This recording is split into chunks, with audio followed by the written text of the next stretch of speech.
Je suis là, en fait, en tant que membre d'un groupe de travail dont Michel David a dit un mot tout à l'heure, qui est le groupe de travail de la Fédération française de psychiatrie sur la question des rapports entre psychiatrie et radicalisation.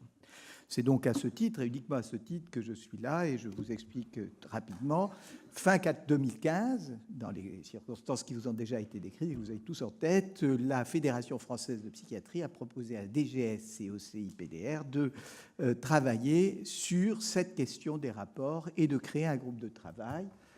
Ça a été accepté, l'idée d'un financement a été avancée à ce moment-là, et on a mis en place la Fédération française de psychiatrie, présidée à ce moment-là par Bernard Audier, qui était le prédécesseur de Jean-Jacques Bonamour du Tartre, qui était là hier, a donc mis en place ce groupe de travail.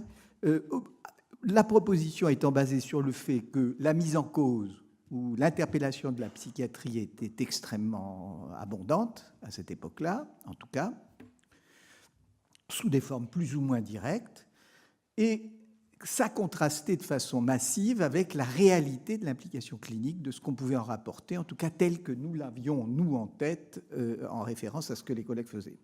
Et donc, ça, l'idée par ailleurs qu'il y avait tout un tas de théories qui utilisaient comme point de fuite, moi j'ai ligne de fuite, j'ai l'impression, la psychiatrie pour pouvoir expliquer ce qu'ils considéraient comme inexplicable. Il y a toujours un moment où sortait le deus ex machina de la maladie mentale pour expliquer quelque chose de l'inexplicable du moment. Et puis, pour autant, le sentiment d'un certain nombre de psychiatres qu'on ne pouvait pas considérer que, même si ce n'était pas de la façon dont elle était interpellée, la psychiatrie ne pouvait pas dire qu'elle n'avait rien à dire sur cette question, notamment du point de vue des pédopsychiatres qui ont l'habitude de s'occuper de pathologies qui ne sont pas des pathologies, pour lesquelles, en tout cas, la question nosographique n'épuise absolument pas la question de l'implication du psy, notamment dans les références au contexte et à l'absence de demande, si vous voulez. Voilà. Donc, on est là dans quelque chose qui a fait que ce groupe s'est organisé, mais autour d'une proposition qui est un peu, là je vois que Catherine est là, un peu en écart avec ce qui est finalement le thème de cette table ronde. C'était pas psychiatrie et maladie mentale, c'était le point de vue, l'état des lieux du point de vue des psychiatres sur les rapports entre psychiatrie et radicalisation, davantage qu'un travail sur la radicalisation à elle seule. Autrement dit, ce qui était d'emblée posé, c'était qu'il s'agissait de quelque chose qui impliquait tout autant, non pas la société, on en reparlera, mais non pas que ça ne l'implique pas, mais en ce sens que ce n'était pas ça notre objectif, ça impliquait la psychiatrie tout autant que ce qu'on appelait radicalisation. Et sur cette base, d'ailleurs, on ne discutait pas le fait que radicalisation et maladie mentale étaient ce que les gens disaient que c'était. C'était ça. Qu'est-ce que c'est la radicalisation? C'est ce que les gens définissent comme tel, comme dirait Binet. Voilà. Donc, la méthodologie, c'était un groupe de travail qui était un groupe d'audition, des auditions longues de 2 heures, tapées, travaillées, qui aboutissaient des auditions de toute personne qui, à l'époque, nous paraissait susceptible d'avoir eu des contacts avec des patients radicalisés.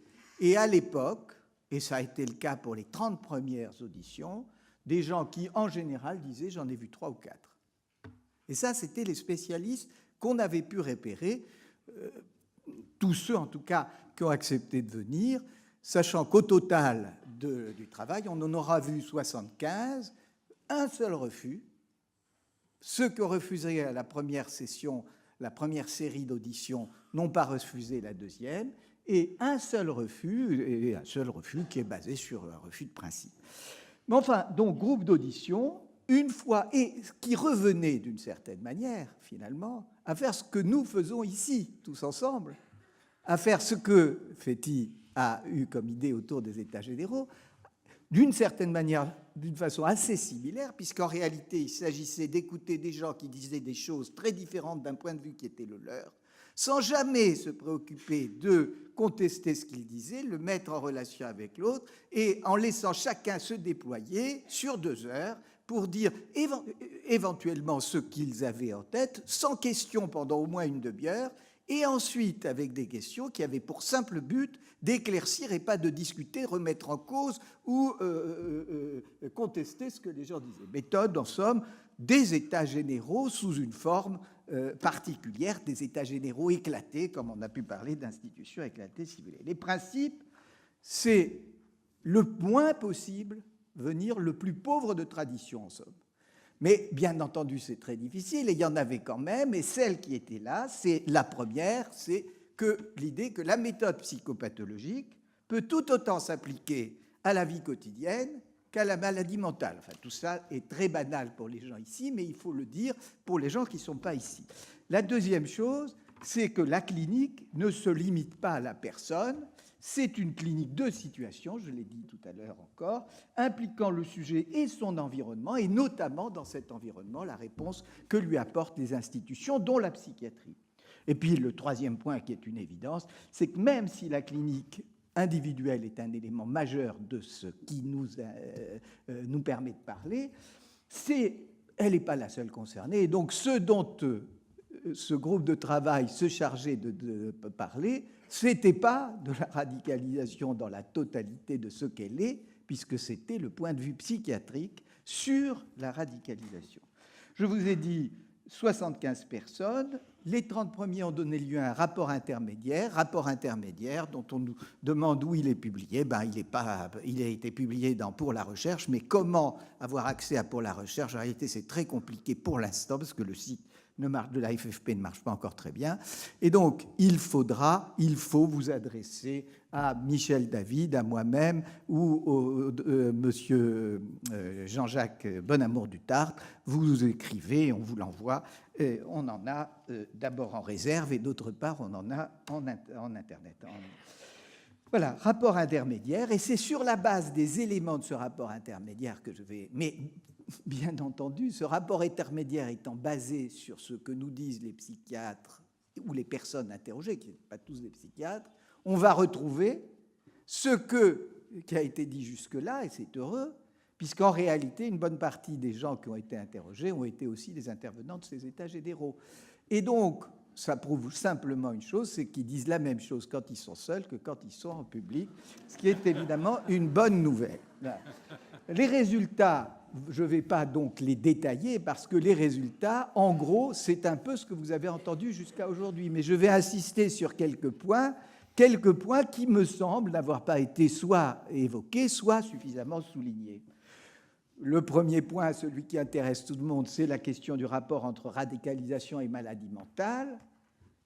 On l'a déjà dit sous tous les tons, peu ou pas, mais surtout ce sur quoi je voulais insister, c'est le fait que ce qu'il y a de certain, c'est que quel que soit ce nombre, que ça soit 3,5%, comme le disait Michel Triantafilou en ouvrant ses journées, ou que ça soit un peu moins ou un peu plus, tout le monde parlant d'inférieur à 10% en tout cas, c'est quelque chose qui est tout à fait acquis. Ça n'est pas un rapport étroit et ça ne ressemble pas à ce qu'on entendait ou entend. Bon. Mais surtout, plus important encore que ça, c'est le fait que ce qu'il y a d'absolument certain, et Michel David l'a dit tout à l'heure, l'a rappelé, c'est que ce critère, celui de la maladie mentale nosographique, n'est pas un critère fiable pour différencier entre ceux qui sont un peu radicalisés, beaucoup radicalisés, gravement, passeront à l'acte, pas passeront. Ça ne sert à rien. Autrement dit, si l'on se fie sur autre chose que les questions de médecins, et si on applique ça à un fait social comme la radicalisation, ça n'apporte pas d'information. Et c'est quand même... Et j'ajoute qu'à l'ouverture, il y a quelqu'un qui a dit c'est parce que les psys s'occupent de traiter, ils ne s'occupent pas d'évaluer, c'est pour ça qu'on ne va pas leur demander. Non, ce n'est pas parce qu'on ne sait pas évaluer en l'espèce. C'est pas parce qu'on sait pas, c'est parce que la psychiatrie n'est pas faite pour ça. Elle n'est pas faite pour ça, elle n'a pas les moyens, elle n'a pas la compétence d'évaluer ce genre d'affaires, et ceci, en tout cas, en référence à la nosographie.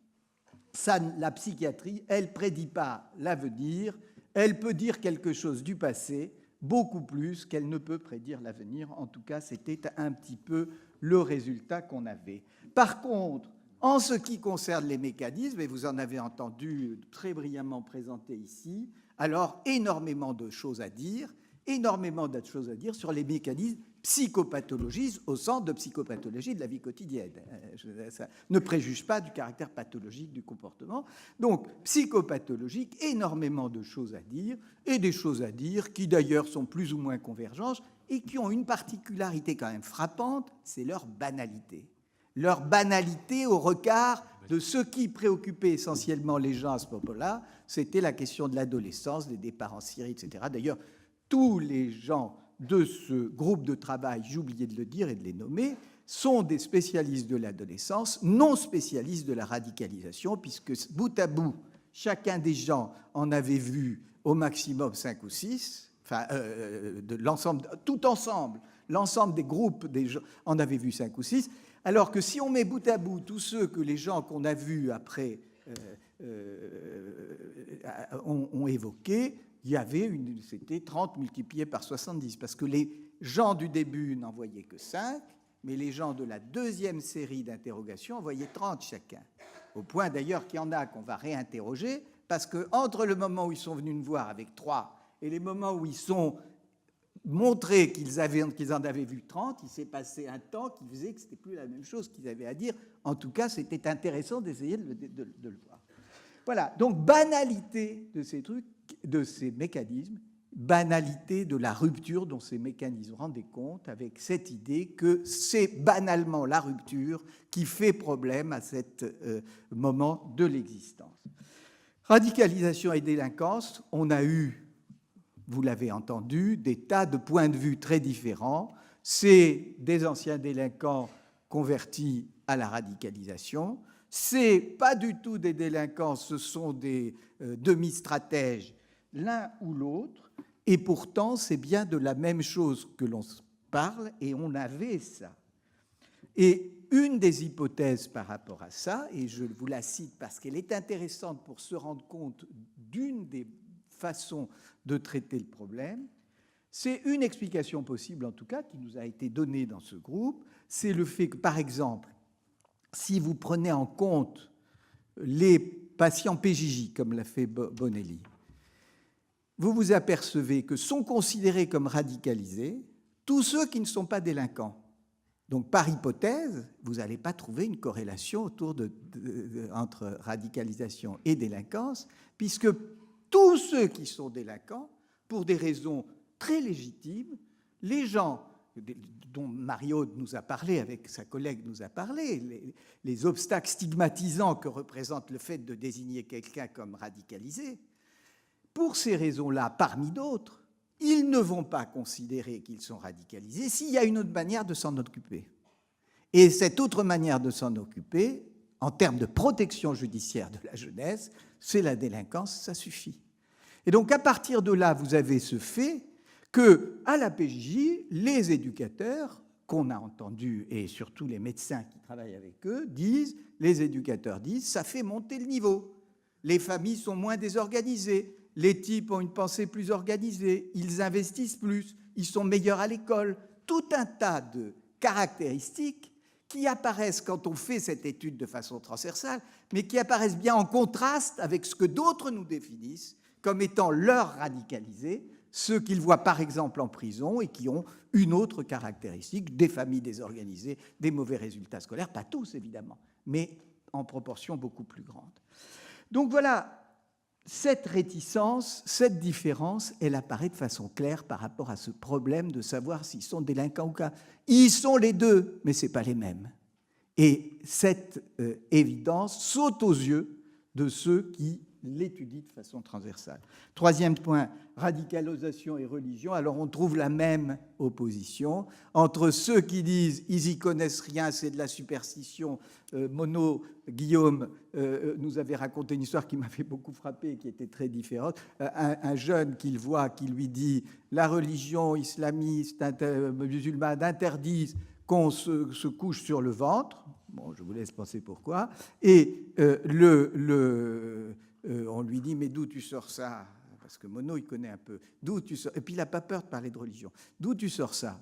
Et le type lui dit « c'est les sages de l'islam qui le disent. » Oui, c'est qui les sages de l'islam? C'est ceux du bâtiment 3. Moi, je trouve ça extrêmement éloquent. par la dérision, la meilleure réponse qu'on puisse donner sur le lien entre religion et radicalisation. Pour certains, et il y en a d'autres, qui sont en effet des théologiens plus ou moins efficaces, mais des théologiens avec des prétentions théologiques qui sont dignes d'intérêt. D'une certaine manière, d'ailleurs, c'est ceux dont nous a parlé M. Guéraud, c'est ça ? Qui, d'une certaine manière aussi, nous a parlé parmi eux de ceux qui étaient le plus susceptibles d'être théologiens.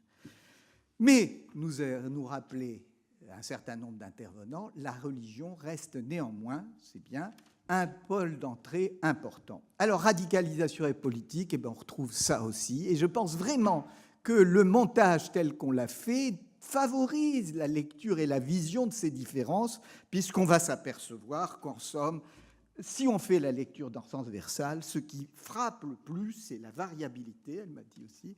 La variabilité, là aussi, c'est formidable que ça soit le même temps pour tout le monde, non, merci. La variabilité dans tous les domaines, avec peut-être deux polarités qui orientent, si vous voulez, les choses. Une polarité avec délinquance, insuffisance cognitive scolaire, famille désorganisée, absence d'engagement et absence de connaissances religieuses, d'un côté, puis exactement l'inverse de l'autre côté, deux polarités. Deuxième chose qui affecte d'ailleurs nos travaux, le fait qu'il y a une variation dans le temps, hein, ça a beaucoup changé entre 2016 et maintenant, et les gens qui nous en parlent ont beaucoup changé, d'autre part parce qu'ils ont des expériences supplémentaires, et d'autre part parce que le problème n'est plus du tout le même. Les départs en Syrie, on n'a même plus cet acte-là, contestable, mais cet acte-là à se mettre sous la dent pour définir ce que c'est à radicaliser, alors qu'il y avait au moins ça qui permettait de dire ça, c'est pas uniquement un délit d'opinion, et je vous répète, c'est discutable. Ce qu'il y a aussi d'évident, c'est que cette variabilité est dépendante des modèles de référence, là aussi autour de deux polarités. La radicalisation des adolescents est une manière d'interroger la société. En gros, il y a pas mal d'intervenants qui implicitement ont ça en tête. Et autre part, à l'inverse, la radicalisation est un motif pour s'occuper des adolescents. Des gens qui disent que la radicalisation est une maladie, puisque ça a été un reproche qui a pu être fait aux uns et aux autres, ça n'existe pas, on n'en a pas entendu. Personne dit ça. En tout cas, dans ceux qui travaillent avec eux dans notre domaine. Deuxièmement, bien évidemment, tout ça a un effet, c'est les biais de recrutement sur lesquels se fondent ceux qui nous parlent pour parler de leur pratique. Qu'est-ce qu'ils appellent radicalisation ? Eh bien, le vocable est suffisamment vague pour qu'on puisse y mettre tout ce qu'on veut, et en tout cas tout ce on y mettait déjà avant d'avoir fait l'étude.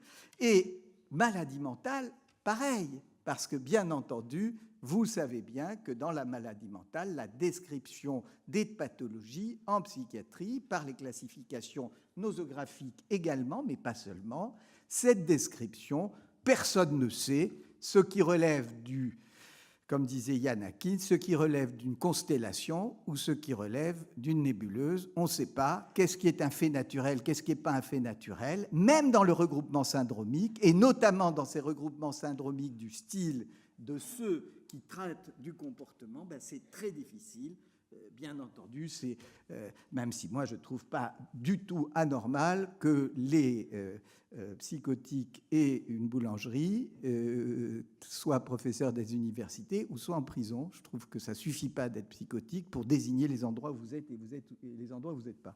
Mais on peut discuter. Ça veut dire que là, on a quelque chose de tout à fait important, c'est le biais de recrutement, c'est-à-dire le fait que vous allez avoir une définition qui va déterminer le reste. Et puis, dernier point, et je finis là, un effet très particulier qui est l'effet sur les contre-attitudes des professionnels, qui est quand même assez particulier. J'ai jamais perçu ça, moi en tout cas. C'est un appétit, voire une avidité pour les théories explicatives, compréhensives, comme disent les Américains, c'est-à-dire des théories qui mettent de l'ordre dans le désordre, qui étanche la soif de ceux qui ne supportent pas ce désordre, dont je suppose que nous sommes tous les représentants, puisqu'il s'agit au fond de quelque chose qui est tout à fait organisateur, simplificateur, y compris au nom de la complexité mise en avant par ses expliquants. Le dernier qui a parlé est toujours celui qui a raison. C'est extrêmement intéressant dans le groupe où chaque, pourtant fait de gens qui peuvent se vanter d'avoir l'esprit de contradiction, c'était impressionnant de voir comment à chaque fois qu'on auditionnait quelqu'un, on était d'accord avec ce qu'il avait dit. Et voilà. Alors par ailleurs aussi, ramener l'inconnu au connu, c'est-à-dire qu'il y a des gens dont vous n'avez pas besoin de lire le papier pour savoir qu'est-ce qu'il a trouvé dans sa recherche.